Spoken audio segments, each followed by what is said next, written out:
What are some of the other downsides of virality that maybe people don't often think about? Nonstop Dan! He started his YouTube channel when he was just 12 years old. This guy literally makes a living by taking business and first-class flights all over the world. His channel has over 250 million video views. In terms of revenue streams, was it mainly just AdSense? So I was banned from AdSense. Oh, without further ado, my name is Carmen Sognonvi. This is Small Steps, Big Moves, the podcast about the business of influence and content creation. And here's my conversation with Nonstop Dan. Well, Dan, welcome to the show. Thank you so much. I'm so excited to be here. Thank you. So I thought we would, before we kind of share your story, I thought I would start with a little lightning round. All right. So what is the most overrated airline or product? I don't want to be too shady. For me, I feel like all US airlines are a bit overrated, but when people rave about Delta, I'm like, come on, like Delta might be fine by US standards, but internationally they don't hold up. Yeah, I feel like the US standards are very different. much lower. Yes. And then conversely, what do you think is the most underrated airline or product? China Airlines for me from Taiwan. Okay. Because people talk about EVA a lot and Yeah. people rave about Starlux now. Yeah. But China Airlines for me is just as good. I love them.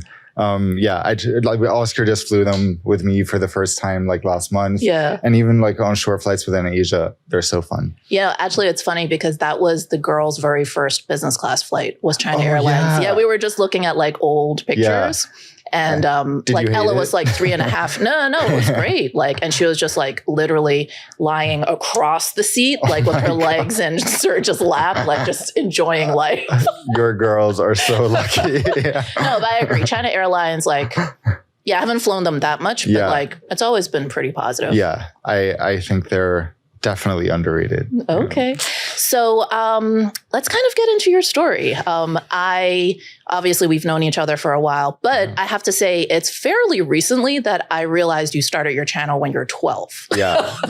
So talk to me about like, how did that happen? Like, what did you think when you were doing it? Yeah. So I started my channel in 2009, a very, very different time on social media.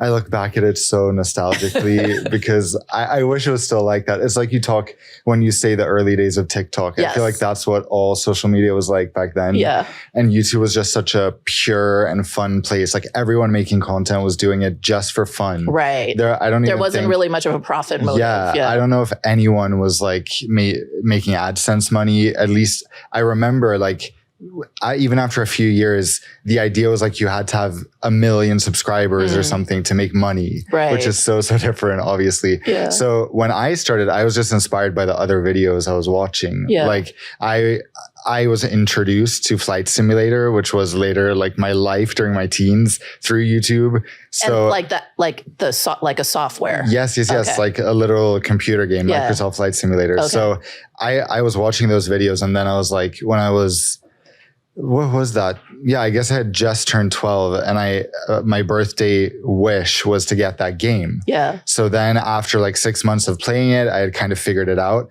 I was just like, you know what? I'm watching these videos, so I might as well try posting some. And I mean, talk about terrible videos. Like I didn't, like, of course, when you're that young, you have a lot of stuff to figure out, but it wasn't about other people watching it. It was just like, it was a form of art for me, like a creative outlet.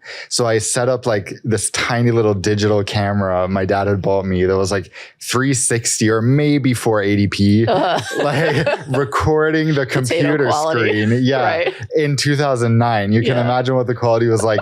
And the computer was so bad, the game was like lagging much. Sounds like amazing content. Yeah, it was incredible. And then it would be like a 10-minute video wing view of me landing in the game. Wow. But it was so fun. Yeah. Like those first few years when I was doing that, it was just like pure excitement and passion. And like I would get home from school and the first thing I would do would be so excited to make videos. Yeah. And I had this radio show I would always listen to every day in the background. So for me, like that was really the highlight of my YouTube era in a way, because it was just pure fun. Right. And not really worrying about performance Not at or all. views and stuff like that. And I like, for some reason, the one subscriber goal I remember so vividly is when I reached 300 subscribers. Yeah. And I like, a few of my classmates knew about what I was doing. So I remember going up to this guy in school and being like, you won't believe what happened yesterday. I reached 300 subs. And that was like after a year of being on YouTube. Absolutely. So yeah. And we were like, oh, we have to celebrate. It was, local so celebrity. cute and innocent. So what was, clearly at some point you started then also incorporating like flight reviews. Yeah. And was that already a thing on YouTube at the time, or like what was the landscape like? Yeah. So I first started doing like recording takeoffs and landings when I would visit my dad, because growing up, my dad lived in New York, so I would come here 3-4 times a year. And you were living in Sweden. Yes, at the time. exactly. Yeah. So I was flying, back and forth, and I was a huge aviation geek. So I realized there were also people posting takeoffs and landings. So I was like, why don't I just mix that with my flight simulation content, which I did. So I posted, I would connect. There would be 4 videos each way, like takeoffs and landings. So that would last me quite a long time if I posted like one a week or one every 10 days. Right. And then I would have flight simulator videos between that. So that was how I transitioned to making real life content. Yeah. And then I would like beg my dad to take me plane spotting. And luckily he was always super supportive of me and my brother's passion. So he would take me like when we were in Miami or LA, we would always go to the airport, and he would spend 6 hours there with me, and I would just be recording.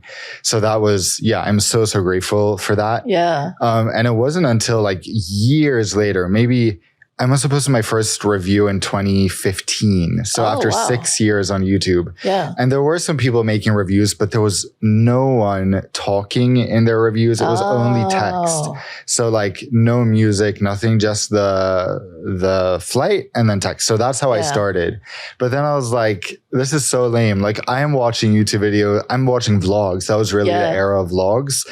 So why doesn't someone try to do that on planes? Right. So as far as I'm aware, not to, take all the credit, but I really think I was the first person to actually do like a talking vlog. Right. That's not to say the videos were good. They sucked. But you were somewhat pioneering a new format. Yeah, because I wasn't watching that much aviation content at that point. I was watching like Jeffree Star, Miranda Sings, like these people we were talking about who were so big in that era. Yeah. And then and all these vloggers. So I was really inspired by that and thought like there must be some way to mix that with my passion. Right. So that's how it started in 2015. And then, it continued from there. Oh, that's so cool. So, we've talked before about how I think as a creator, your career is very much this series of like peaks, and then things plateau for a bit, and then it peaks again, and then you have another plateau. What is like one of the first sort of inflection points you can remember where it felt like, oh, things are brewing, like there might be something here? Yeah. I mean, I'm sure I had those like peaks and valleys in the beginning as well, although I don't remember them so clearly. Things really changed when I started making money. And one thing I've never really spoken about is that I was actually approved for AdSense after just 2 years, but I was way too young. Like I was just 14. You're not even supposed to be able to have it. Yeah. And me and my cousin, who was also 14, she was like, so you make money if people click your ads, right? So what if we just click your ads a ton? So I was like, okay, let's try it. So we spent like a whole afternoon clicking the ads on my videos, which is a breach of AdSense policy. Sure, yeah. So I was banned from AdSense. Oh, wow. At 14. Scandal, Dan. And I was like, I was horrified, mortified, because I was like, this is... I've waited so long, 2 years at that point. And then I had no idea like if there was any way to ever get back. Yeah. So I continued with YouTube 3 years after that without making any money. And that was never really the goal, but it was, but once you've had it, right? Yeah. Like, and it was also like the idea that I might never get it again, and my channel is really growing. Yeah. It gave me so much anxiety. Like I really felt at the age of even 16, I was like, I know it feels like to have huge regrets in life. I regret clicking those ads with my cousin. So I sent an email, like I formulated an email that I sent to Google AdSense finally in 2014, where I was like begging them. I was like, I am a changed person. Aww. Like, I promise not to do anything like this. I was very young back then. And they ended up, I think I sent it when I was in New York visiting my dad. And I remember landing, getting back to Sweden and getting off the plane. And I had an email saying that I was approved for AdSense again. Oh, that's great. And I was just like, oh, and that month, the first month, I made $300. Wow. Which to a 17-year-old, I was like, oh my God, I am rich. That's amazing. Yeah, I was like going to the movies every weekend. Popcorn's on me, guys. Yeah, literally. Wow. So that's really when things started changing, when it was like, okay, now this is more than just something I do for fun. Yeah. So then I started being more conscious of like performance, which, when that happens, you also start getting more of like the burden of working on social media, because you're stressing about numbers and that type of thing. So that was the real sort of switch. But of course, me being able to make money from it was life-changing. Yeah. And so for a long time, in terms of revenue streams, was it mainly just AdSense? Totally, yeah. And I was making about $300 a month for years. Yeah. So it was very minimal, but I was in high school, so it was still like steady, which is good. And I was saving a lot of money, even with $300 a month at that age. Sure. It wasn't until that was 2014. My first really viral video was in 2018. So 4 years after that. And that was the first time I got a real, actually, that's a lie. I had one sponsorship deal before that, which was my first. And that's because, Clear, the sort of security, expedited security. I was doing back then I did this series called Economy Week. I don't know if you've seen it. It was basically, it was my way of reviewing economy class on different airlines, even though I was already doing a lot of point stuff. So I didn't really want to be flying economy, but I would make it like a series. Okay. So then I was doing the US airlines and I was like, someone has to sponsor this, because the first one had done so well, the first Economy Week series. Yeah. So I found the head of marketing at Clear. This was 2017. So I was 20 and I pestered him. I think I called him like 20 times.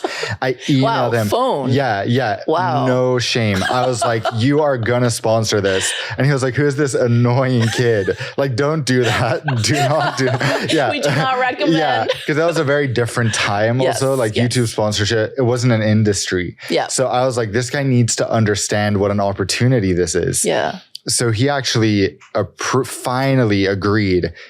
And it was several $1,000s, which to me then I was like, whoa, that was insane. So that was my first sponsorship. But then, as I was saying, in 2018, I got my first really viral video, which sort of took my channel to the next level. And then the sponsor offers just started like rolling in. Nice. So that was, that's when my income was more diversified, you could say. Yeah.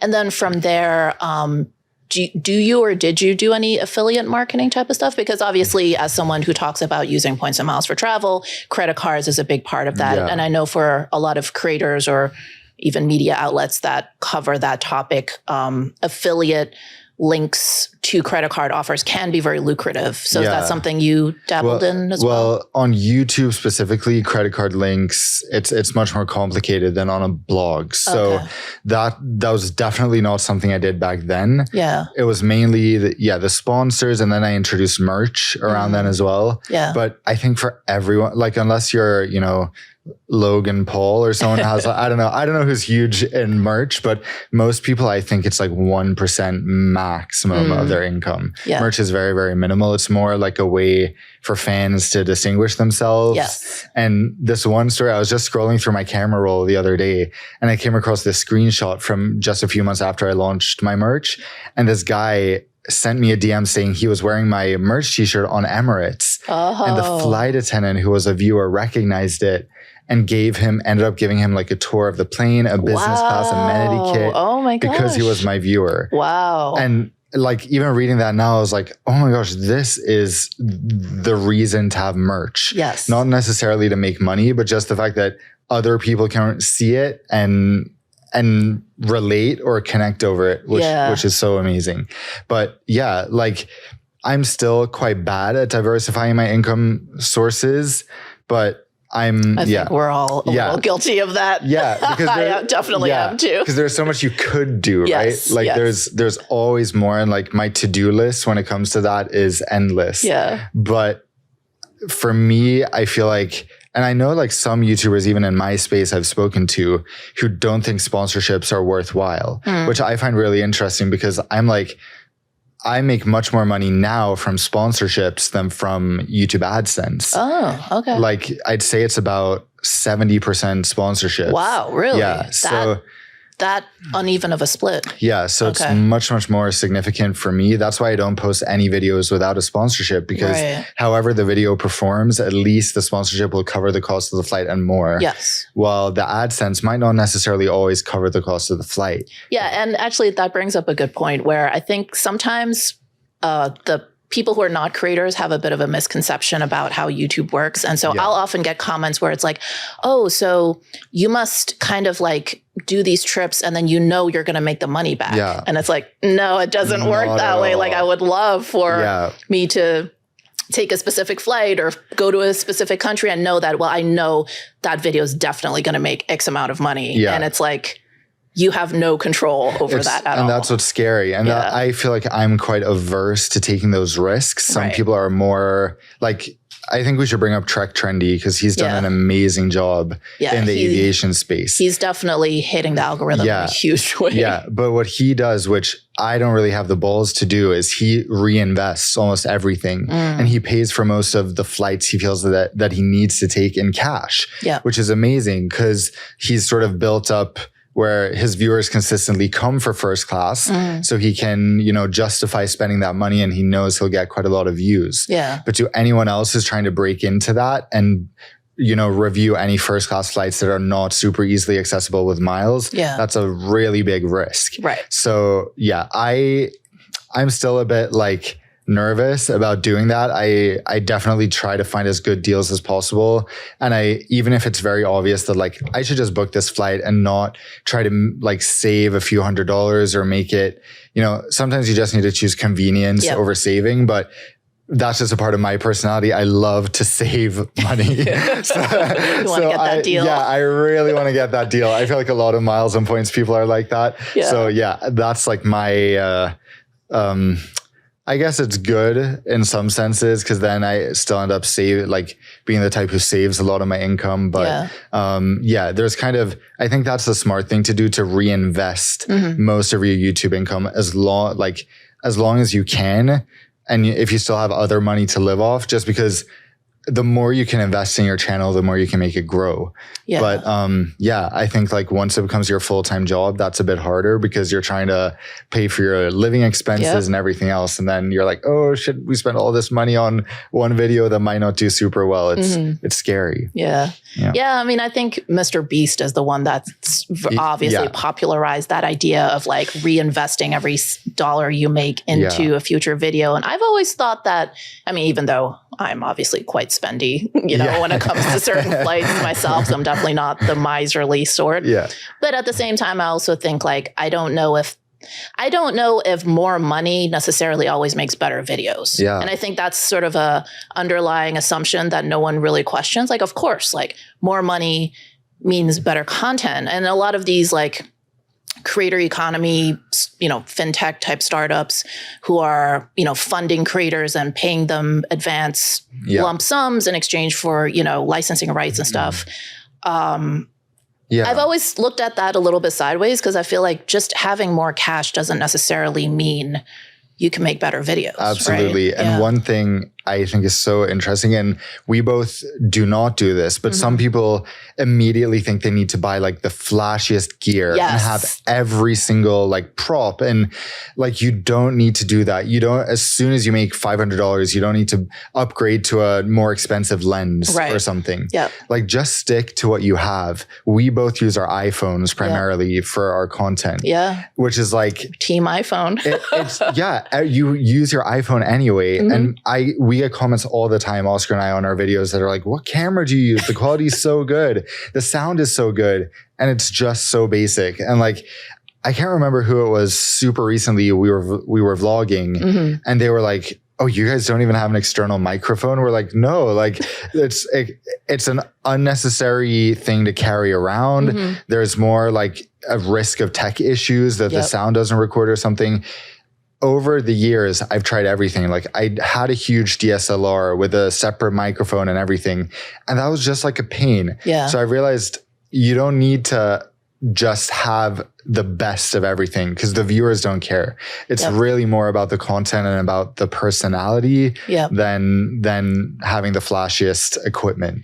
Yeah. And I think sometimes another thing that people don't think about is if you have the big gear, sometimes that can actually make the content a little bit worse because you're feeling more self-conscious because you're showing up with the big fuzzy mic like, I'm a YouTuber, everybody. And like everyone around you is really uncomfortable. Yeah. And then you can sense that then when you're vlogging, you're not as relaxed. Yeah. Whereas if you do it on an iPhone, like nobody kind of thinks twice, right? Like they might be like, oh, maybe they're recording a little video for their Facebook profile or something, right? And so everyone's more relaxed. Yeah. And that's what I love about recording on iPhone, like when it comes to flight reviews, because especially like sometimes the crew will be like, oh, what are you recording for? And I'll be like I usually don't like to reveal it at the beginning of the flight, but sometimes I'll be like, oh, like I make YouTube videos, like just say it very like subtly like that. And they'll be like, oh, cute. Aww. Like, look at this little guy making little videos with his iPhone and nothing else, you know, so homemade. Yeah. And then they go on my channel. It's like, damn. So I really like that because it sets people's expectations low. Yes. People like sometimes people will come in, as you say, with like the tripod and the DSLR and the separate mic, and people are like, oh my gosh, like this guy must be like have millions of subscribers. Yeah. And then they go on their channel and have like 100. Right. So then it's the opposite where people are like, okay. And you know, you have to start somewhere, but I just think people also use that as an excuse to not make content or like, oh, I need a better this or that to start. My dad is like that. Like he's the biggest history buff and he's a runner. So I'm like, you should just make like little TikToks or whatever of like interesting historical sites in New York. Yeah. But he's like, oh, like I need a new laptop. I need a stabilizer for my phone. And they're just excuses not to get started, which is really a shame when people do that. Yeah. And I think that's one of the themes that we kind of keep coming back to in the show is like often there's a lot of emphasis in the world of like creator economy or entrepreneurship on like making these big dramatic leaps. And like, no, sometimes it's just doing something small. Just get started with what you have. Like it doesn't have to be fancy. And like, of course, like just for any like photographers out there, like we're not saying that iPhone footage is better than like footage from a real camera. No, absolutely not. Yeah. But also depending on the type, the style of content you make, if you're super cinematic, obviously you need a real camera for that. But for the type of videos that you and I make, like they're pretty casual, right? They're kind of vloggy, kind of casual. And so we don't need this like extremely crisp, like perfect lenses because it's more about like conveying the emotion of the moment. Yeah. And that you don't really need the best gear for that. It's more about the storytelling and the editing. Exactly. And everyone on the internet is making content, has like their USPs sort of. So fine, if your USP is going to be like amazing cinematography and that type of thing, then invest. But if that's not one of your strengths or one of your passions, then you're investing in the wrong thing if you decide to go after that. So yeah, for me, like I literally started with the worst equipment you can imagine. And I started making a little bit of money. And, my channel and my career is kind of where it is today because of my terrible equipment. Right. Yeah. So you just started. So I literally just started and I didn't think, oh, I need to find when I was 12. Imagine if I'd been like, I need my parents to buy me a fancier this or that, and then they couldn't afford it or whatever, then I would never have done it. Yeah. And it brought me so much joy. Yeah. So just I mean, that goes back, that's sort of connected to the idea of overthinking. Like people just overthink things way too much. Yeah. It's just like, just do it, as Drubinski says. Yes. Another great travel creator. Yeah. By the way, if you're interested in finding out what it takes to become a travel content creator, just like me, I actually have a free masterclass you can take. It's called How to Make It as a Travel Influencer Without Being Young, Hot, or Rich. You'll find this masterclass useful if you want to be a travel influencer, but you don't have the time or budget to travel frequently. You want to create travel content, but you worry that you don't have a background in photography or videography. You want to grow an audience, but you don't know how to attract the right followers or keep them engaged because you don't have much experience with social media. To sign up for this free masterclass, just visit travelinfluencerclass.com. So you mentioned that there was one video that was really your first true viral video. What was it, and how did that, do you feel like that was another sort of a major inflection point in your career? Yeah, it definitely was. It was my Etihad A380 apartments video. And I'm sort of embarrassed by the video nowadays, although I'm proud that I managed to make such a scandalous video back then, because what I did is that the crew told me I wasn't allowed to record, and they handled it kind of badly, which to me, I was still quite young and like scared of confrontation back then. So I was really like bothered by that. And I also feel like in first class, as long as you're not bothering anyone else, which I definitely wasn't, like it's a fully enclosed private suite. It shouldn't be a problem that you're recording the seat, you know? So in the review, that was also the era of YouTube drama. So I was like, I'm gonna hype up the drama in my review, but not actually say what it was, and post that separately. Also because it was like I ended up posting a 7-minute explainer and story, which wouldn't have fit into the review anyway. It was just too long. So it sort of had several reasons, but the first video ended up doing quite well. But once I posted the follow-up, they were really like bolstering each other. And it just became like a magic sort of fireball rising up. And I remember those like weeks so vividly as well, because I was back like home in Sweden, staying at my mom's place, and we had like, it was a perfect summer time. We were like laying by the lake every day, and I just would be like every 5 minutes going on my YouTube and refreshing. And I would get like 500 new subscribers every time I refreshed. And my AdSense, like I was making more money per day than I was making a month before that. So it was just like, it felt like winning the jackpot. Like it's that type of thing on social media where you get like a super viral video, and it's really like such a hit that I was just like running on, like I wouldn't have had to sleep those weeks. I was just like, oh my God, this is so amazing. So that was really the time that changed everything, because I went from 100,000 subs to like 250,000 in a matter of weeks. Which, I mean, I'm so grateful for that. And of course, since then I've had like semi-viral videos, but nothing ever compared to that. Still nothing has beat that. That particular, I mean, in terms of combo. How fast it took off and how sustained it was. So it's a bit dangerous also, because once you get content that's that viral, I think like when a lot of people are starting out and they happen to get, like we talk about this quite a lot, they get viral content very early on.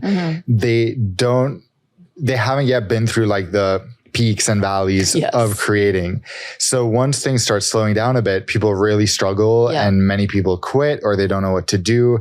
I had already been on YouTube for 9 years at that point.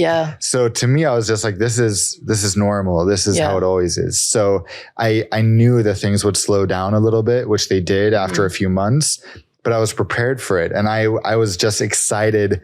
It's sort of like, you know, those random like tests they do where they give animals like random treats or punishments. Like it's really, because you post a video and then you're like expecting that same hit every single time and just waiting for it to happen. And that's how YouTube or social media in general, like especially TikTok. Because it's so random on TikTok. And like I feel like on TikTok, the range of how a video can do is like insane. It's very different from YouTube. It could be like 50 views or 50 million.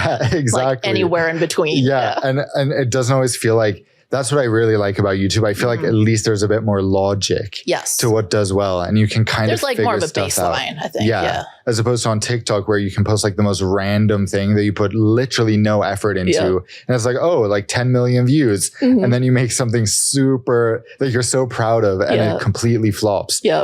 YouTube feels at least a bit more reliable in that way, which is why I'm team YouTube all the way. Yeah. And so am I. But you mentioned that, you know, one of the downsides of virality is that sometimes if you're a newer creator, you expect that growth is going to always go upward, right? And then you may be disappointed when things plateau or things dip.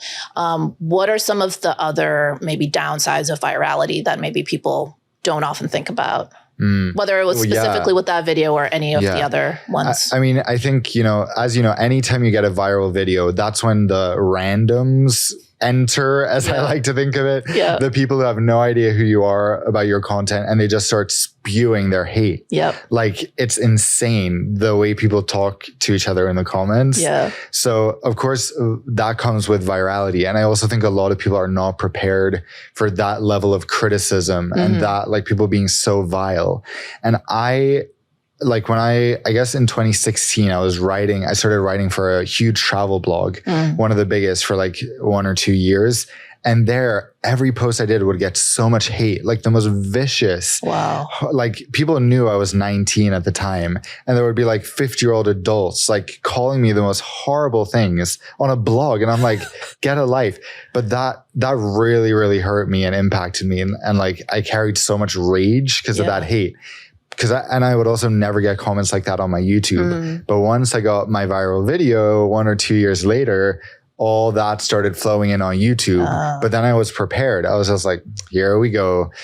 Even then I was a bit scared to like block people, or I felt like any person I block might harm my channel because then I'm potentially blocking viewers. Like it was such a stupid way of thinking about it. Because now over time, I'm like, if someone leaves a comment that's even like, I try to read into their intentions. I'm like, did they have good intentions when they left this constructive comment? No, they didn't. Block. Right? So I'm so liberal with blocking people now just because I don't want that negative energy at all. But yeah, for people who are just experiencing virality for the first time, that's something I would be like very concerned about. And especially younger people just being flooded with hate. It's horrible. I think anytime, you know, because pretty much as a creator, your audience is somewhat of a safe space. And when things go viral, or this can happen with sponsored content too, because they're putting paid spend behind it, it's pushing it out to people beyond your immediate audience.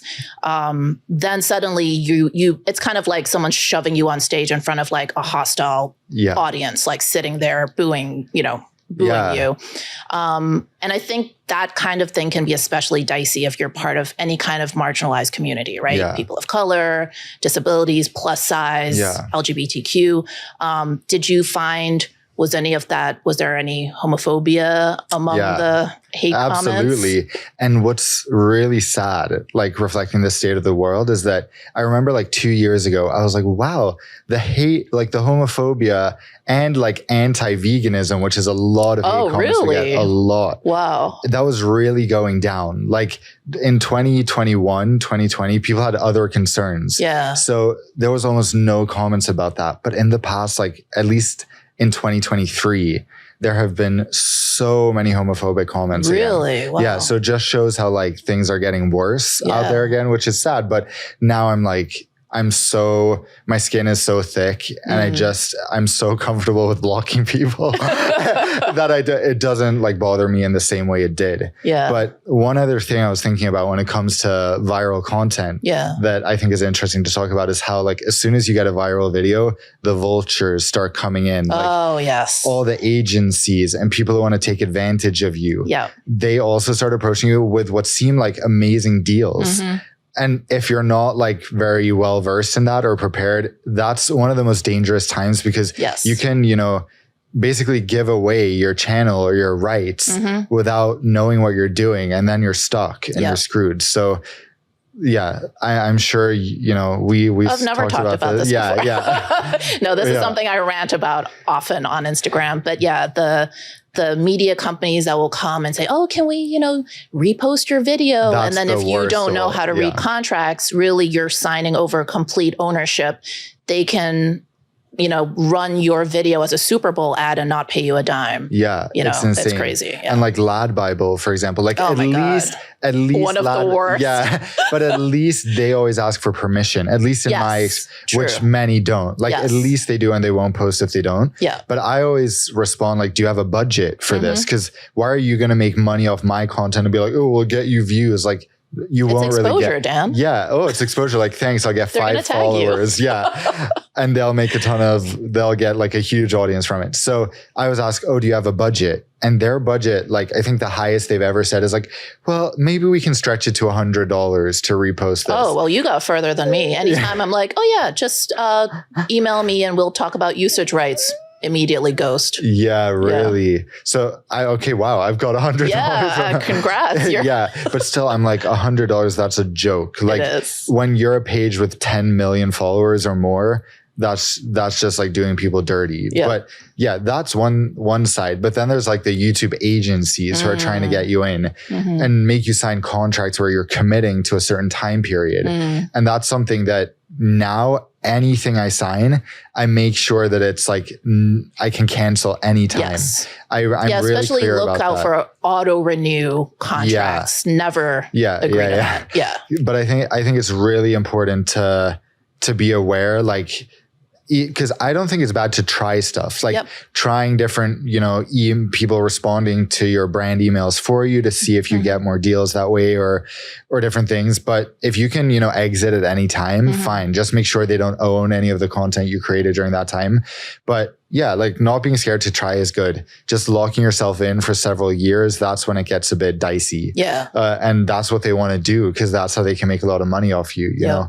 And then the sponsorship offers people, I mean, what was that? I remember texting you that some brand reached out to me and Oscar for our Oscar and Dan channel to offer a sponsorship. And they were like, I don't want to like throw this company under the bus. It was super because I'd already worked with them on Nonstop Dan and they had paid me like my normal rate. Oh, yes. But then they reached out to Oscar and Dan and they were like, so actually we responded with our rates and then they were like, so sorry. Like actually the best we can do is send you the product for free and pay you $100. Wow. Which was, we had quoted like our normal rate, which is way more than $100, So the fact that she had the nerve to respond to that suggestion with like, no, we can pay $100. It's like, who are you trying to scam? Like, yeah. And I think what a lot of, creators don't realize is that brands there's tiers. Like they are dividing creators into tiers. And you could be in the tier of free product only. You could be in the tier of $100 PayPal credit. Yeah. Or you could be in the tier of $25,000 brand deal for one post. Yeah. And anywhere in between. And it's like, one of your goals is to make sure that you position yourself and make it clear that, hey, I'm not the $100 PayPal credit tier.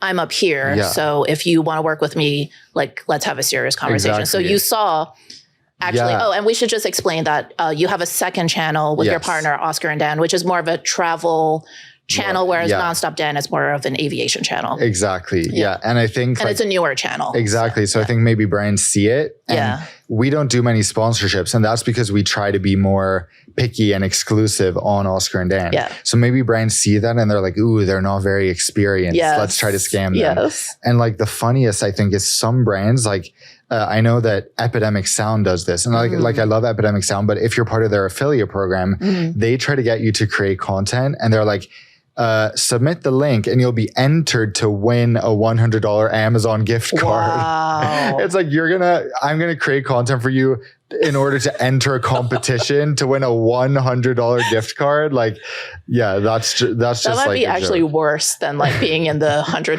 PayPal tier. Because at least they're guaranteeing it. It's not just a chance to win it. Yeah, exactly. And I think one thing also that triggers me, like we had a good friend, Oscar and I, that worked in influencer marketing at one of the big companies that sponsor a lot of influencers. Yeah. And he showed us like his spreadsheet, sort of how they calculate what is a reasonable amount to pay each influencer. So he did it with my channel And the rate that he got up was like a 10th of what I charge. And I was like, so you're telling me that you wouldn't accept me quoting like my normal price? Yeah. This is the highest you would give? He's like, yeah. And I found that that's such a miss if companies are calculating their sponsorships like that, because that completely disregards the different engagements and audiences that people have, and also the unique value that each channel can bring. Like, no shade, but there's some channels that have like very generic content where there's not really personality or anything special about them. And then there's channels that are super, super unique. There's no one else doing that type of thing, or no, family that is like yours, for example. So you can't just put them all in a spreadsheet and say like, this is the value of these people. There are some brands, some agencies that take purely a CPM approach, and CPM means cost per mil. So it's like how much they're paying per 1,000 impressions. But I think also because I come from the world of traditional media, I worked in like print magazine ad sales, and anyone that's been in and around media and marketing knows that nothing is pure CPM, nothing. It's always, there's always other factors, right? So I worked at one point for this boutique kind of magazine called Surface. Now it's very different. It's kind of fine art, but at that time it was very much like fashion, interior design, had a very like hipster kind of edge.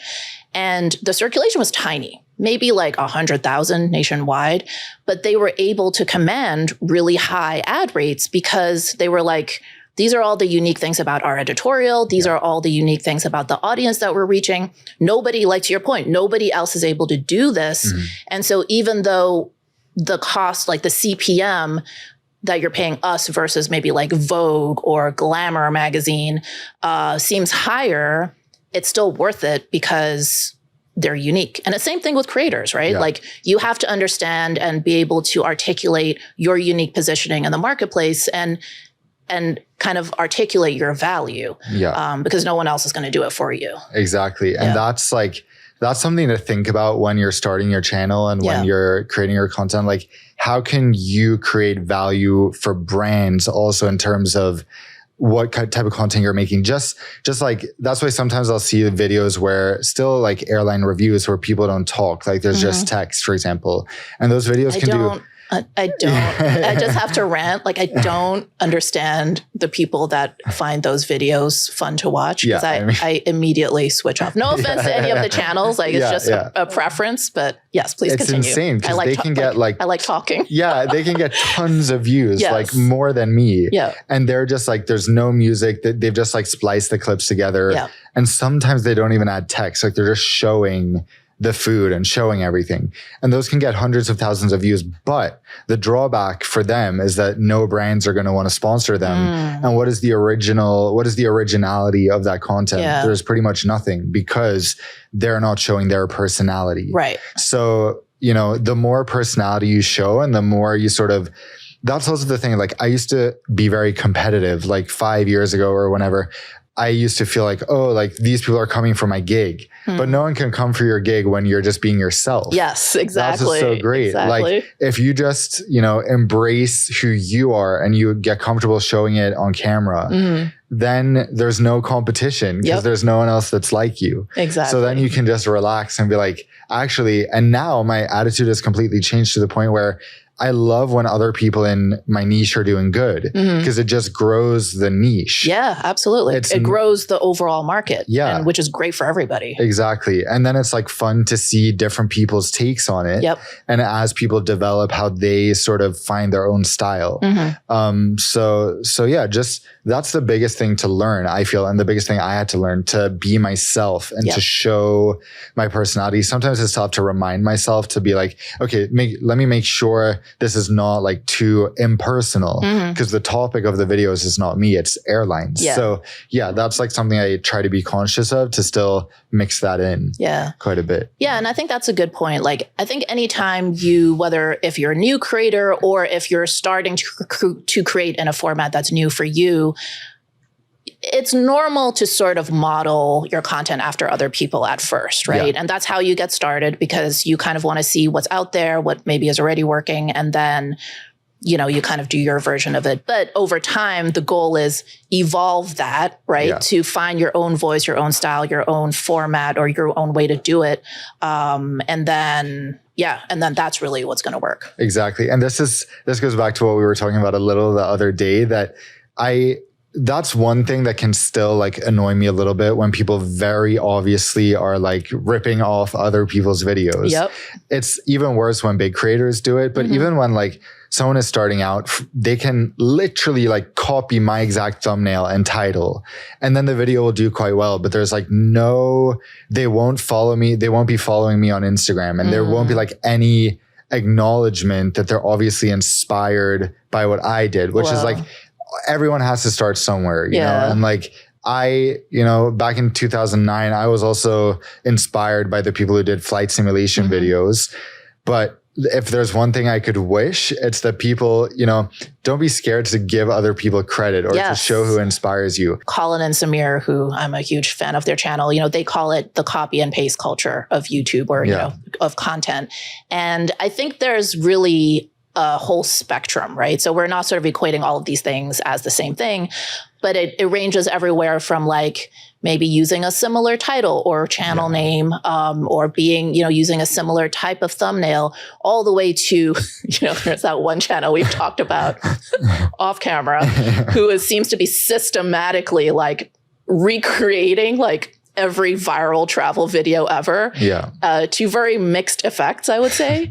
But I think the fact that those efforts haven't really paid off in a big way in terms of like establishing a continuing audience shows that it's because there's no them behind it, right? And that is the point of being a creator, is like your voice. Like that's what audiences connect to, like who you are, and experiencing this flight, this trip through your eyes and your opinion. And that's always going to win overall. You know? And I think like, for me, the reason that's not why I started my channel, but if I was going to start a channel now, it would only really be because I saw something and I was like, I can do this, but maybe I can do it better. Or maybe I can do it the way, the way I would want it to be. Yes. Which is what I think, like, I would love if that was everyone's attitude joining, please be inspired by my videos, but try to make them better, because then I see many people who make much better flight review videos than me.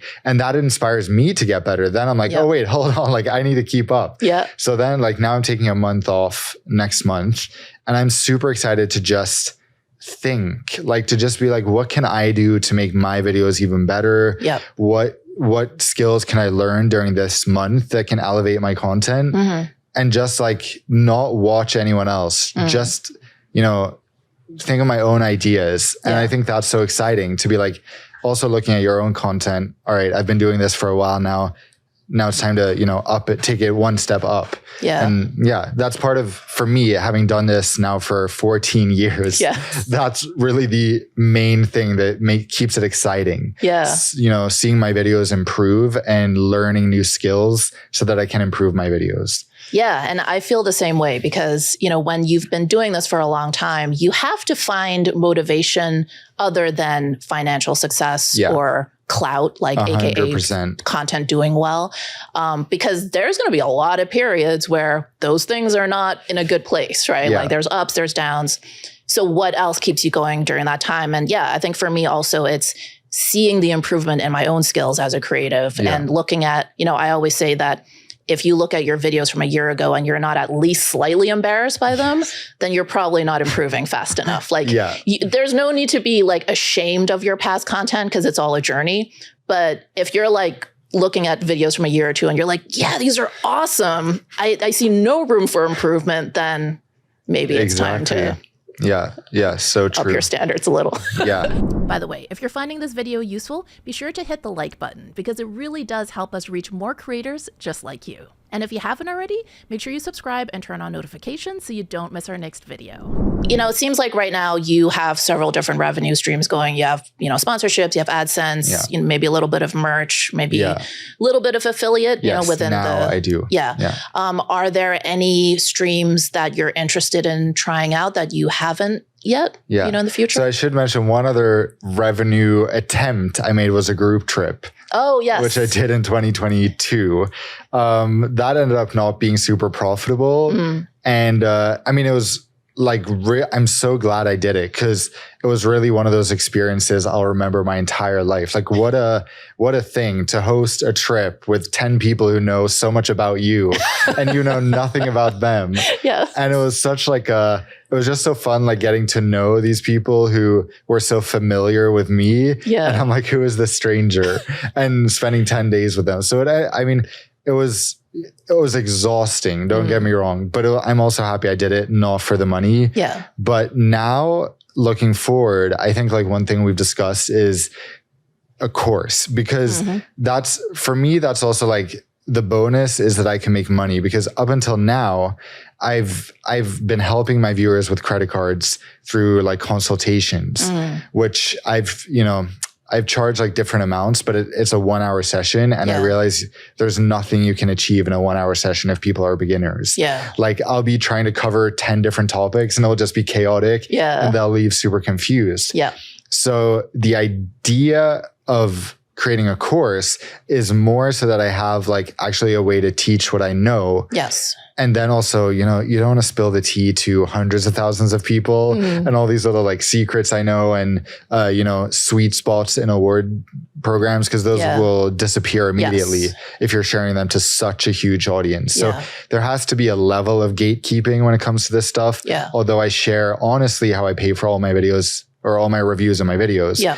But so that's like sort of a way to keep it behind closed doors and for the people who really want to access it. Then it's a bonus that it will be an additional revenue source. I have no idea to what extent it will be a good additional revenue source, hopefully decent. And then the best part about that, I feel, is just like not having everything rely on YouTube and Instagram sponsorships, and YouTube AdSense. Just something that's separate on a separate website, something I can also market separately, maybe like Facebook ads. I don't know how that works, but I could learn.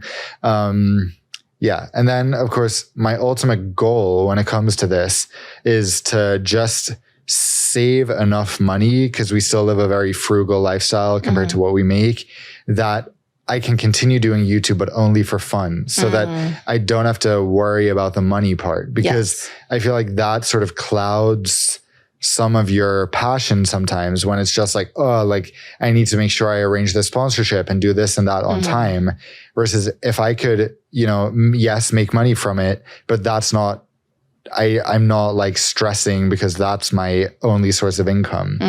Then I could, that's just such a dream, because then it can almost go back to what it was when I was younger. Yeah. Where I'm just like doing exactly what I want to do for fun. Yeah.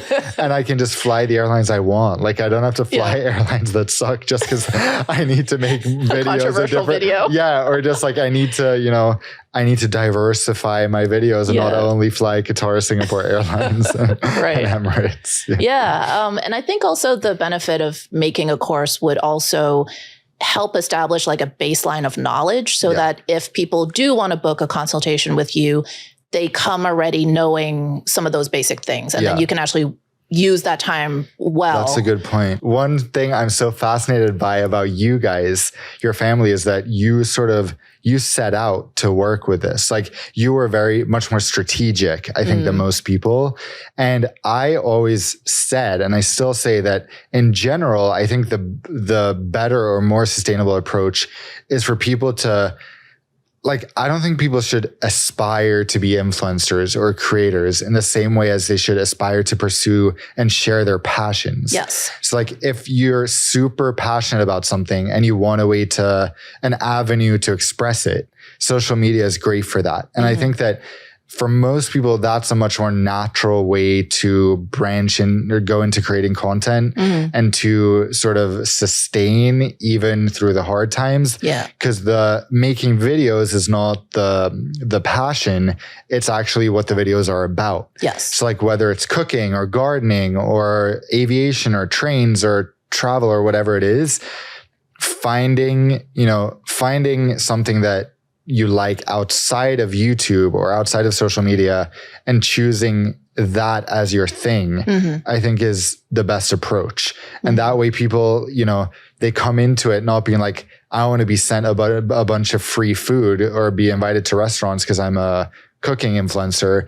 No, it's like, I want to share the recipes that I've come up with, or I want to share how I cook just because it's, something you're passionate about. Because it's also like so demotivating to just be waiting for like free stuff or waiting for sponsorships, because that's very rarely going to come immediately. Yeah. So just like, it should just be about having fun. And like, especially people who just quit their jobs and then they're like, I'm going to be an influencer now. I'm like, no, like that's the worst thing you can do, because then you also add so much pressure that you have to make money from it. Yeah. Like I did it from middle school through college. I was doing this on the side. So it was never, my main thing. I just dropped out of college 2019. And since then it's been my full-time thing. But at that point I already knew everything. I knew I could make money. I knew I was, secure. You were already a veteran. Yeah. Like I felt so confident and secure. Yeah. But that's why I think, doing it alongside a job really removes the pressure. Yes. And I think that will often yield much better results, because you're not like stressing so much about going viral or about just maximizing your revenue. Yeah, I agree. I think, keep your day job as long as possible. Yes. You can make money at doing this, and you should have that in mind of how do I make this a business? Yeah. But at the same time, don't put undue pressure on yourself. Yeah. So you just mentioned dropping out of college. So let's talk about that. I'm very curious. Not something I recommend. Everyone should drop out of college and quit their jobs. That. But I think, as you know, I have a little bit of an unconventional view when it comes to higher education, even though I very much am the blueprint of like what you're supposed to do. So I was straight A student, went to an Ivy League college, graduated into an investment banking job. Like I did like all the typical Asian girl stuff, right? Yeah, your parents must have been like, she's killing it. Exactly. And then somehow along the way, I guess I lost my way. I lost my path. But I mean, having been an entrepreneur for now, close to 15 years, I see the world in a very different way. But of course, I'm a lot older than you. You're coming from a different generation. So I'm really curious, what do you think of higher education? You went to college for a while. You've done the sort of content thing all along. Do you feel like in 2023, higher ed still serves its purpose? Yeah, serves its purpose, or is it not enough? Yeah. And who is it right for, and who do you think maybe can consider other avenues? I feel like we could talk about this for hours. This could be a whole episode. Because I grew up like on the same trajectory as you. Both my parents went to Ivy Leagues, and it was like, you have to go to an Ivy League. It was like not an option. So since I was a tiny kid, it was like, that was my path. You're going to go to a good university. Like from the age of 12, they were taking me to view every university, like on tours. So I was like being fully indoctrinated into that lifestyle. I decided like in Sweden, you specialize in high school already. So I decided like the most intense program that would prepare me, like doing the IB. So it would prepare me to go to college abroad. My life was all about that. So I had my YouTube channel, but I was like, probably when I go to college, I want a time for that. So then it will kind of like, I'll have to take a break or even quit. Then unfortunately for my parents, but fortunately for Oscar and I, we found the most sketch university possible to apply for in addition to the good schools, it's called Minerva. It was founded in 2014 and we were applying for colleges in 2015. Oh, wow. So you can imagine our parents were like, we didn't even really tell them, but what drew us to it was that every semester you move to a new country with your whole year. So like all the students moved together, and I was like, this sounds like the perfect compromise between, you know, getting an education, but not having to be stuck in some boring university town that's 3 hours from the nearest airport. Like, so, but even at that time, then clearly you had a feeling that maybe the traditional university life wasn't for you. I knew it wasn't, although I thought I'm just going to have to do it anyway, because I always hated school. Like I hated middle school, high school, but I just was like, just need to do it because this is the path that's set out for me. Yeah. This is what you're supposed to do to be successful. Yeah. So I was just like, fine. Like, and then when this came along, that was the first opportunity to study, but also do at least something we thought was fun also. Yeah. So we applied for it, not thinking much of it because it was free to apply. Oh. So we were like, we might as well. That is quite sketch. Yeah. But the application process, we also talk about this a lot because the application process for me was genius. Like the US college essays, it's so ridiculous. Like I was having people helping me left and right. Like my cousin who went to an Ivy League was basically writing it for me. My parents, everyone is giving input. Like this is not my essay and my voice. And everything you're submitting is so like fat. It's just so like fluffed up and beautiful. It's not a real version of you. Yeah. So the application for Minerva, it was like a 1 or 2 hour thing recorded over a webcam. So it's like, you need to answer all these questions on the spot. Wow. Do a math test, do a writing test on the spot, and we'll record you to make sure there's no one else there. You're not getting any help. So it was like really a test of you. Wow. And I thought this is what college admission should be like. That's so interesting. Because it's much more honest. And then they also ask like, what achievements are you most proud of? So I could like talk about volunteering I had done or different things that it felt much easier to talk about it in that context than the normal college applications. Yeah. So just from that process, we already like loved that a lot more. Yeah. Fast forward to the next spring when you get all your results. We both ended up getting in, which we were like, of course we did. Like, this is such a sketchy random school. Then we had a meeting with them and they were like, we admitted 1.2% of students this year. Wow. So we're like, okay, yeah, the school is free to apply for. So there's obviously more people applying, but that's still pretty crazy. Like there's a lot of demand to go to this school. And we ended up going to visit, like they had a sort of an introductory weekend. And we met other students and we just fell in love because all the students going to such like a free thinking or more, you know, niche school were super interesting people. Like they had all taken sort of alternative paths, but all like very successful for that age. So anyway, we ended up enrolling, not a traditional college, but still the framework for the education and the attitudes were still very traditional. It was very like, yeah, you're gonna, you know, we're gonna help you get jobs in XYZ company. And they didn't encourage what I was doing with social media, for example. Oh, that's so interesting. Yeah. They're so free thinking on one side, but then still kind of traditional. Yeah. Cause of course they want their students, since they're so new, to have like proven success. Yes. Okay. So they want them to go into, exactly. Yeah. Like, oh, we went to work for Google, Facebook, like all this good stuff. So then during that time was when I posted my viral video the summer between my freshman and sophomore year.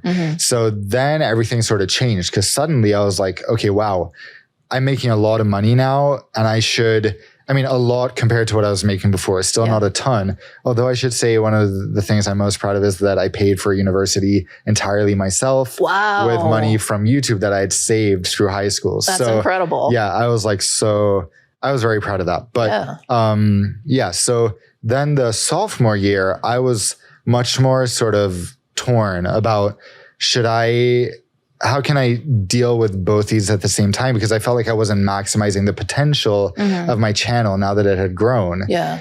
And the thing that changed everything was reading the most stupid book. It's not stupid, but reading Rich Dad, Poor Dad of all books. Oh, really? Because there's one thing he says in the book that I was like, oh, that hit me right where it needed to hit me, which is there's like a chapter about risk aversion and about how people tend to, do everything in their life to avoid risk as much as possible.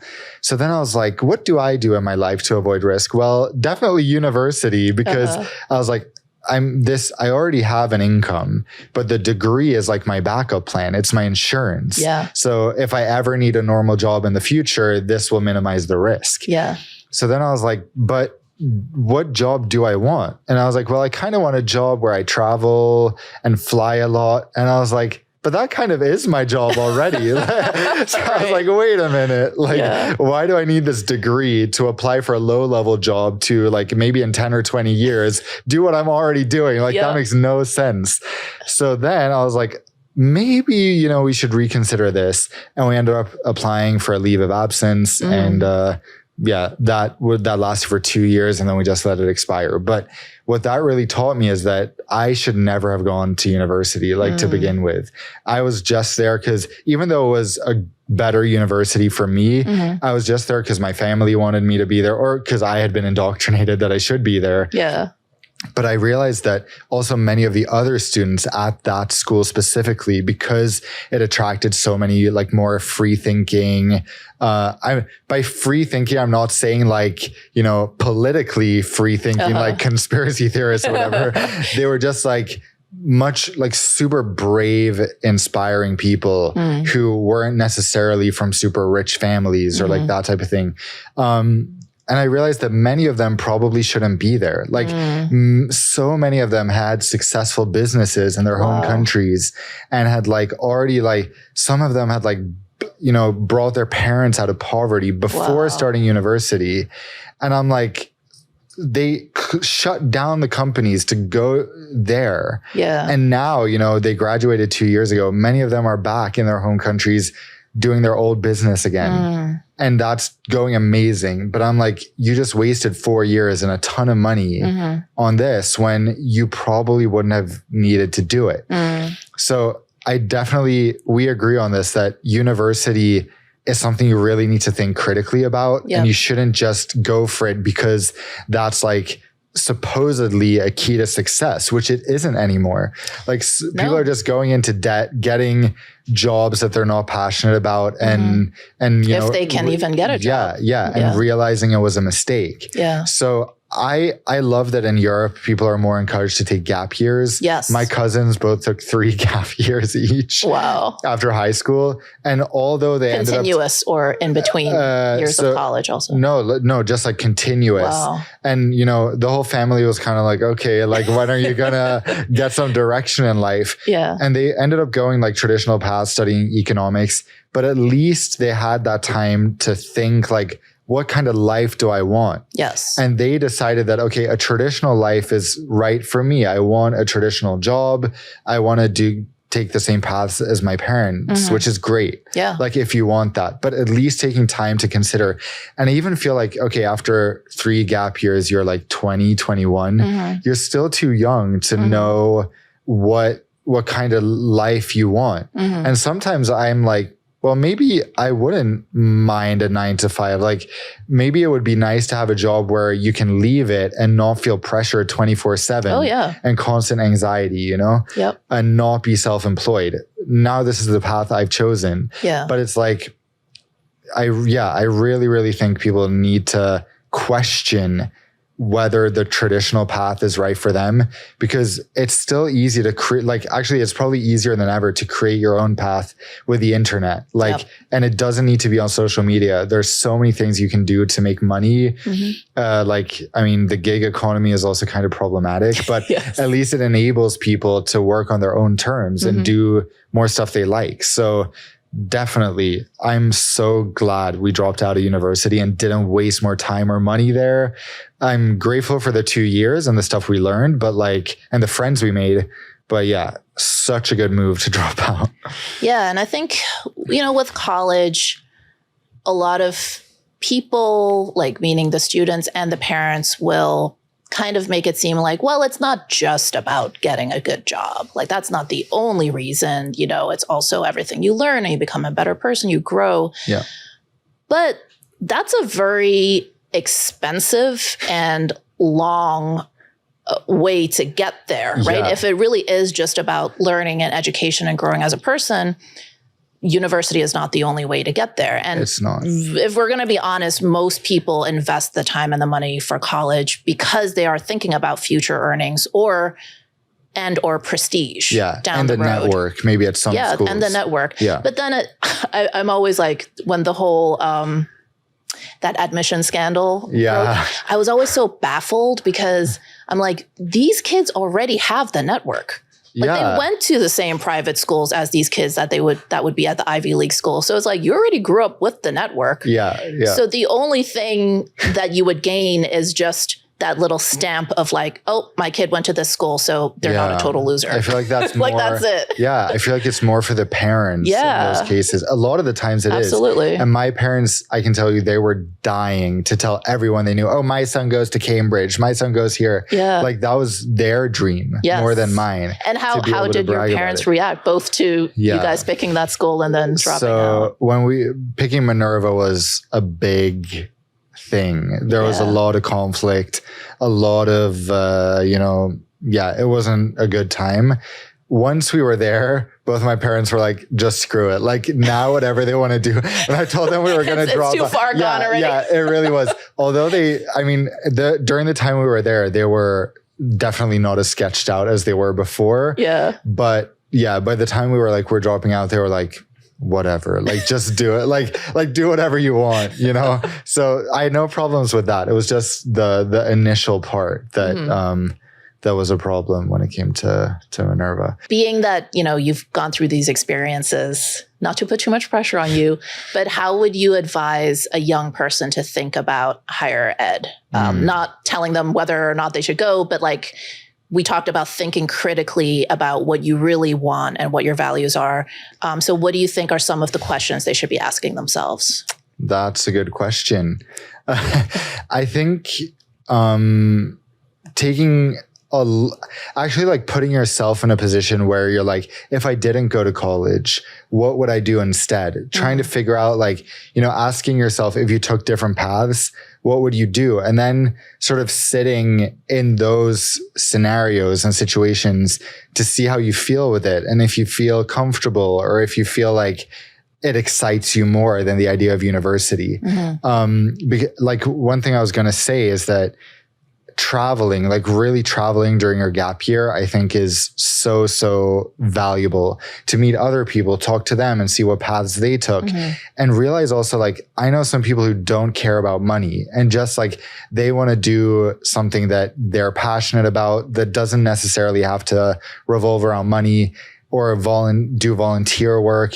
And that is also so valid and probably a much more rewarding lifestyle than I have or than we have in the way that you're doing something that's really meaningful. Yeah. So, not being so obsessed with like the things you're taught as a child. And it's really hard because you've been indoctrinated for, 18 years, how to think and what's important, but to find what you actually think is important. And if you don't, you don't need to have a huge house and fancy cars, then I think you can, it opens up so many more possibilities. And also you can learn so much more from traveling than from university. Like if you're going to so our tuition at Minerva was $30,000 a year, which is quite low for the US.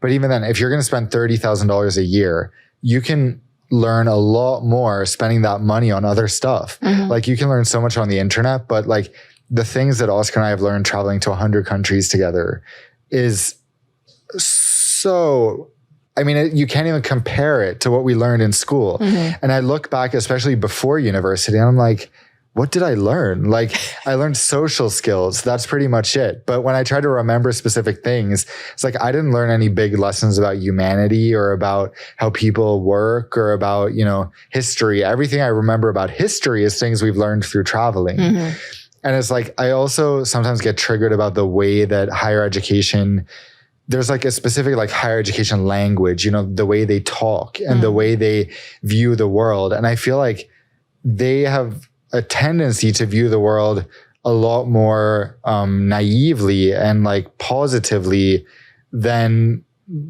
how the world actually is. I agree with that. Like people are so optimistic to the point where I'm like, this is not helping anyone, because you're like totally brushing over cultural differences and, you know, differences in how different continents operate to talk about like different business concepts. Or just like our school, we were 200 students in our year. We had 70 nationalities among 200 students. But I feel like we never really acknowledged the fact that someone from Nigeria is just going to have a very different way of working and of thinking than someone from the US. And you can't just be like, think like us, you know, this is the only way to do it. This is how it works. Because that's not what the world is like. Yeah. So like the difficult thing we've learned through traveling is that the world maybe isn't as, you know, you say we're all humans, but humans are not the same as other humans at the end of the day. Like people have vastly different values, and the values really, you know, they permeate everything that you are. Like you can't just separate from them and be like, at the end of the day, we're all going to help each other. Like I don't view the world as, you know, as optimistically as I did. And I feel like, you know, in a way, this has taught me so much more than just like someone telling me what the world is like without, or how things work without experiencing it. Yeah, it's funny you bring that up, because one of my most vivid memories of being so frustrated. So I went to Columbia, was a poli-sci major and mostly international relations. And I remember sitting. That's what I wanted to major. Oh, really? Oh, I'm living your mom's dream for you. Sorry. But I remember sitting in this one like honor seminar. So these were supposed to be like, you know, the top students in the program. And the whole semester, I had been very quiet in the class because I was like just really turned off by I don't know if I can really put it into words, but there was this very like, we're the in crowd, the cool kids, we're making little poli-sci jokes, like this very like arrogant attitude, right? Arrogant in their intellectualism. And at the same time, I kind of felt like there was that, but there was also a lot of things that they were not thinking about. And so finally the professor, and so the whole, seminar we had been, I can't remember exactly what war was happening at that particular moment. I think it was like Kosovo. Yeah. And so every class had started talking about, you know, with a little bit of discussion of current events. And then the professor finally turned to me. I was like, hey, Carmen, you know, I feel like you've been quiet all semester. Like, what do you think? And I remember asking, well, you know, we've talked about all these different facets of this war, but one thing we haven't talked about is, why is the U.S. involved at all? And I remember so clearly, one of the girls who was also one of these very arrogant intellectuals turned to me and was like, for like freedom? And I just thought, wow. Yeah. So it's like, you're doing all this book learning. You're in this environment that makes you feel like you're so special. Yeah. But you're not even questioning like the very basic fundamental of a situation. And it's exactly what you're talking about, where there is this weird underlying naivete about the world and human beings, and this weird optimism or assuming that everyone has the best intentions, you know, as opposed to, and it's like, we're poli-sci majors, we're reading Henry Kissinger. Like, how can you think like this? It's bizarre, but it's very prevalent. And it triggers me so much, like the elitism and the way she said that you don't understand like the reason, like it's freedom. It's like so condescending. It's like, no, actually you don't understand. Like, have you been to that region? Like, do you have any idea what's going on? Like, and that, people think in higher education, think they know everything. And it's like, you can learn a lot from a book, but it's like, if you read about planes or flying a plane, you can read all you want, but you get into the cockpit and you still have no idea how to do it. Yep. So it's like everyone in, especially like studying, I guess most people in higher education are studying theory and stuff. Yep. Like you don't actually know what it's like, you know? And that's what's so funny, especially about international relations, which is what I wanted to study. I got an interview at Cambridge to, you know, and you fly out and they ask you the most bizarre questions. Like a little 18-year-old, they take you in and it's like this snooty, like British person I wrote down all the questions after, but I remember so clearly one thing he asked me was like, tell me, what is culture? And I'm like, well, to you, it's in my mind, I'm like, to you, it's probably like high tea and like, you know, like the British royal family is culture to you. Like, what do you like? I don't know what he knows about culture, but also at that age, I'm like, I'm 18. Like, yeah, I can make up some response from a book, but I can't tell you what I actually think culture is. So the way he's like, they're using that as a question, maybe it's more to gauge how you think than having the right answer. Or I wonder if it's sniffing out class differences also, because I feel like ultimately the purpose of these schools is to sort of, as much as they try to diversify from different income ranges, they're sort of grooming everyone to become the same smooth, you know, with a smooth surface, you know, you have the social niceties, you know, the right things to say, and everyone kind of comes out the same. So that you can kind of mingle into as you go up the upper echelons of society. Exactly. So I don't know. That was my first thought when you said that. And it kind of scares me in a way because the attitude that they learn is like everyone else is below you. And like, it's so crazy that they claim to be like we're the most like intellectual and we think, we use our brains more than anyone else. Yet that's like so accepted that like, yeah, you know, we're better than everyone else also, which is like, what? Shouldn't the whole philosophy, the whole thing you learn is to be as open-minded as possible and not super connected to one idea? When I look back in my childhood, the people I looked up to the most were people we knew who were business owners. Like for example, my best friend, his mom is a refugee from Iran in Sweden. And like, they really worked their way up to now they're like business moguls in our hometown. Like they own so many restaurants and cafes and she works her butt off. But when I look at her, I'm like, yeah, she doesn't have a formal like education or she doesn't talk about, the like literature or art, but she is such an amazing person. And she can tell you so many more interesting things about people or about business than people who were educated about people or business.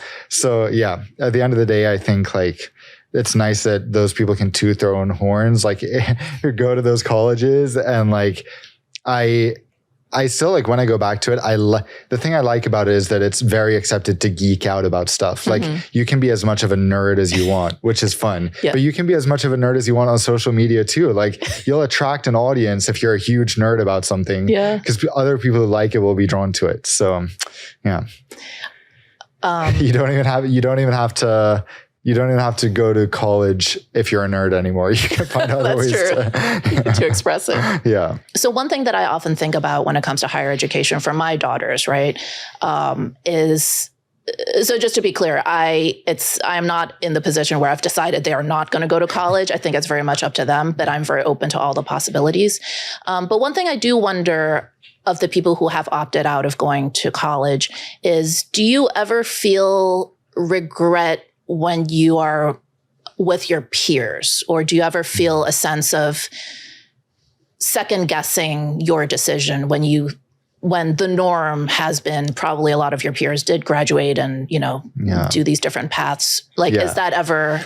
Well, I have how to do you say, think about that? I feel the opposite. Anytime we hang out with students or former students, I'm like, thank goodness we left this. And like, especially the whole like student budget thing where people like all our friends have been students, they haven't had jobs. So we're out here like, okay, like when are we going on our next trip? And like, well, I have $10. Where can we go? And I'm like, that's been so frustrating because they're all taking that path. And, you know, I know they'll get jobs eventually and we'll be able to travel together. But I'm just like, oh, come on. Like, this is so boring. Like, what are you guys doing? You're wasting so much time. Like, let's go out there and do fun stuff. So it's never been a feeling of like, oh, I wish I was back there, or I feel like I'm missing out. But I feel like, you know, it's amazing. Like, I love your daughters. They're so, like, out of all the kids we've met, I'm like, if all kids were like them, I feel like it would be easier for all kids to figure out what they want, because your daughters are like, so whenever we meet them, we're like, wow, like they're more they seem to have stuff figured out. Like they're 11, like they're so young, but they're just like, they have this calm and like a sense that I feel that they can just be themselves and kind of, you know, they have different things they're passionate about and they're free to explore those. And I think that that's like for any parents, allowing your kids to just like go with their own flow and find the things that, you know, they like and develop their personality, which, you know, if they're in touch with that, I feel like it will be much easier for them to figure out what they want. One thing though, is that, you know, nowadays I feel like a lot of kids want to be influencers. And like my youngest cousin she was born in 2015. So she's 8. Like my older cousins text me all the time, like, is she too young to start a YouTube channel? So she started one, but it's like, is it okay if we put her face on it? And I'm like, no, like she's 8. She shouldn't be on YouTube, you know, getting hate comments and whatever. Like, fine. Yeah, maybe it's nice to have a creative outlet, but maybe don't post the videos online. And like nowadays there's degrees to be an influencer. Like what? Yeah. In Sweden, people can take like full on university courses, like in influencing. And it's like, what are you doing? Like all you have to do is post. Like you don't have to make things so complicated. And that's a good way for universities, higher ed, to capitalize off people wanting to do this. Wow. That's so interesting and very shrewd. Yeah, it's so like meta. Like people want to be self-employed, yet they're like going to do a tradition. Get a degree to do it. Like who are you going to show your degree to? Yourself? Like, that's like the people that get degrees in entrepreneurship. Yeah, it's always like really bizarre. Yeah, it's so crazy.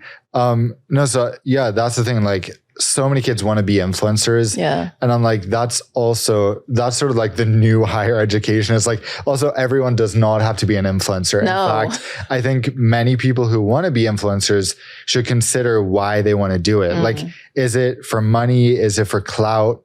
Or is it because they want like a platform? Because you can, you know, get those different things through different avenues that, I mean, we've made being an influencer sound amazing today, but there are also so many, you know, tough sides and drawbacks that I'm like, it's not just the dream job. And even traveling, there's a lot of ways to make it happen. 100%. Obviously points and miles, like you're an expert on, but also working for an airline. And that doesn't mean being a flight attendant. Like you could be an accountant and have full flight benefits and fly for free your whole life. Or you can have literally no money and just hop around the world working at hostels and staying for free. Like there's so many ways to do that.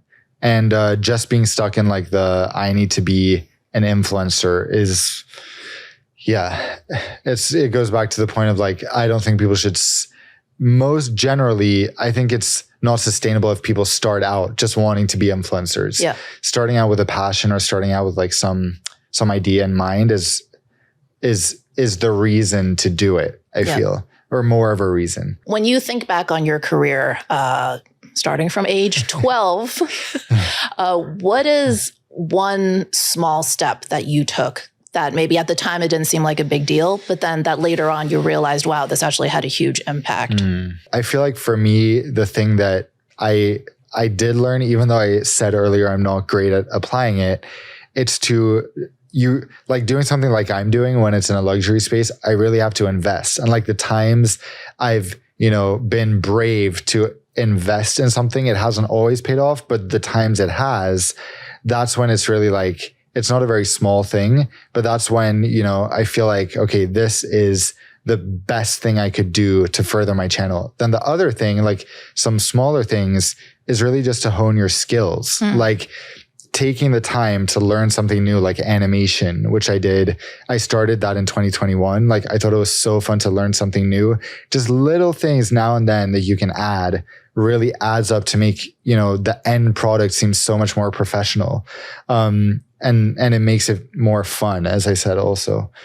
So definitely. Yeah. So it's a mix of, you know, taking some risks when it makes sense, some calculated risks, and then always improving yourself, your own skills. Yeah. And also not one thing, like there's many YouTubers who became huge because they kind of have this attitude that they don't care what they say or they don't care what they do.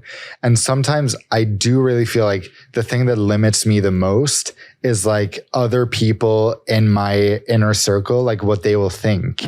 Because many times I've been like, oh, I might have, done something crazy, or I might have done this or that if there wasn't this other person in the picture. Or like I might have a really interesting story about something, but I don't want it to, make another person who's involved like be negatively impacted by that story. So sometimes I'll just look at like Trisha Paytas and I'll be like, wow, like you're really not embarrassed of anything about anything. And like, that's kind of nice. Is that going to be the new era of Nonstop Dan? No, it's not. But I was struggling with that more a few years ago, where I was just like, if there was no one else in the picture, no one you would feel like embarrassed about, nothing holding you back. I feel like your odds of success are also bigger because you're not thinking about, well, what other people think about this, or, other people's sensitivities. So in a perfect world, you would be a creator in a vacuum where you just say whatever you want, because that's what, makes good content. The more unfiltered you can be and the more honest you can be, people are drawn to it. So yeah, well, I'm glad you brought that up about the inner circle, because I think another thing that really holds people back from starting this is, oh, what are my friends going to think? What's my family going to think? And my advice, I don't know if you would feel the same, is I always say, don't tell them. Yes. Just start doing it. And the thing is, I think the conventional wisdom is that, well, I want to make sure like my friends and family are going to be my first viewers. So of course I need to tell them. No, you don't, because your friends and family will be the least interested. Exactly. I mean, my sisters, hi guys, they very rarely watch our videos. And occasionally when they do, I'm like, oh, like I feel so honored, Yeah. And it's not that they don't care or they don't support me, but it's like your audience is out there. Yeah. You're going to find them. Your audience is unlikely to be the people right around you. Yeah. And, sometimes trying to appeal to them can actually backfire because they may subscribe, but then they never watch. And then your stats are kind of off. Yeah, right? 100%. Yeah. My family didn't know about my videos for like at least a year and a half, like my dad or my mom. Yeah. So I was like uploading secretly to YouTube, like a ton of stuff. They had no idea. And then suddenly they're like, wait, like what is this thing you've built, And they were proud and happy, but I was really like even embarrassed for them to find out. I didn't want them to find out because I wanted it to be my little thing. And I think that, yeah. And then like I see some people who, start out and they'll just be sharing it on their personal Facebook or their Instagram, like watch my latest video, guys, to their friends. And I'm like, yes, you might get a few views, but these people are not gonna help you out in the long run. And the one thing I would say to reduce embarrassment, and one thing I find embarrassing when other people do, is like they post like, they'll make like one reel and then they'll change their bio to like influencer. And then they'll be like, oh, I'm like haven't you seen those people who like suddenly like they'll post one video and then they take it so far and so seriously that they just like change their title and change what they are and tell everyone like, oh, I'm a vlogger now. And it's like, okay, slow down a little bit. You've made one video. And then it's also, if you undersell it to people and you keep it casual and humble, it's not embarrassing if it fails. Because people, if you're like, I made a vlog and I'm a vlogger, and then you never make another one. Yeah. I think that's much more embarrassing than just being like, like I tried, making a video for fun, like just for giggles. And then I made another one, and then I made another one. And one suddenly went well.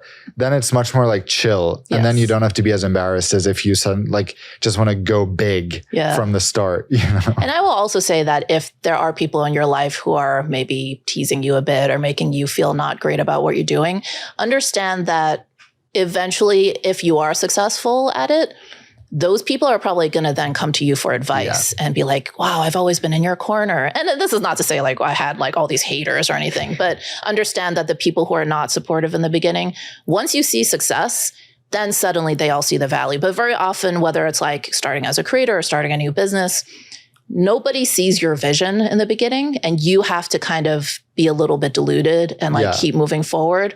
But then down the line, then suddenly they're like, oh, this is what it was. Exactly. And then they'll see it. Yeah. And I think also keeping perspective that like not being so sensitive to people thinking it's a bit like silly or something, because like, it kind of is a bit like silly to just put yourself online, just embracing that and being like, I'm confident in my ability and that this will go well eventually. Yeah. and not taking like yourself or the content so seriously that it like really hurts you, you know? Hopefully no one is teasing you, but I just feel like when I was younger, having had it so many years, like my friends from middle school and high school, even very close friends, like very few of them follow me on Nonstop Dan still, because they view it as this like nerdy, like weird thing I do, while friends that have come later when it was a success view it as something really cool and like something they want to follow along. Yeah. So it's just like people's perspectives are very different from when they join you along the process. Yeah.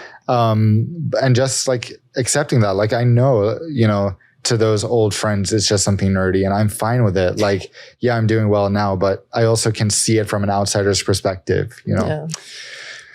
All right. Well, Dan, thank you for joining us. This was a really great conversation. It was. And Thank next you so time much. we need to bring Oscar on. I know. I can't wait for season 2. Yes. What's it like to sell a blog for $20 million? Or to run a media company that reaches over 11 million unique monthly visitors from around the world? And perhaps most importantly, what's it like to visit Greenland with Martha Stewart? Check out this video where I have an in-depth, unfiltered conversation with Brian Kelly, founder of The Point Sky. Thanks for watching, and we'll see you in the next episode.